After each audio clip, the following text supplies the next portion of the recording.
ইংরেজদের মধ্য থেকে একটা জিনিস শেখার আছে, সেটা হচ্ছে সময়কে কাজে লাগানো।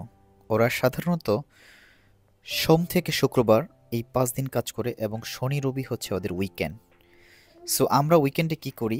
ভালো ভালো খাই, ঘুমাই, আরাম করি। কিন্তু ওরা কি করে যে এই 2টা দিন আমাদেরকে নিজেদের প্রতি যত্নশীল হতে হবে। ওরা গ্রুপিং করে হাজার হাজার লোক একত্রিত হয়ে ওরা প্রতিদিন সকালে দৌড়াতে বের হয়। এটা শনি এবং রবি দুদিনই দেখা যায়। এক একটা গ্রুপের এক একটা চার্জ আছে, ওরা মান্থলি একটা এন্ট্রি ফি নিয়ে সেটার মাধ্যমে ওরা এই প্রোগ্রামটা করে এবং এটা হচ্ছে একটা নির্ধারিত দূরত্ব, কয়েক মাইল থাকে এবং সেখানে কিছু গাইডেন্স থাকে, কিছু ভলান্টিয়ার থাকে। ওরা কমান্ড করে এবং ওই কমান্ড অনুযায়ী ওরা দৌড়াতে থাকে লং টাইম। এবং যদি কেউ সমস্যায় পড়ে, কোনো একটা বিপদে পড়ে বা কোনো ঝামেলায় পড়ে যায়, তাহলে ভলান্টিয়ার রিং গ্রুপের যারা রয়েছে তারা তাদেরকে সাহায্য করে। এবং অনেকে আছে যে বার্ধক্যজনিত কারণে, শারীরিক অসুস্থতার কারণে পিছিয়ে পড়ে, তাদেরকে ভলান্টিয়ারিং গ্রুপের সদস্যরা সামনের দিকে এগিয়ে নিয়ে যায়।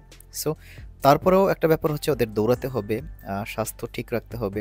সুস্থতাই জীবনের সুখের মূল, এটা ওরা বিলিভ করে এবং নিজেরা মেনটেন করার চেষ্টা করে। সো বন্ধুরা, এটাই ছিল ভিডিও।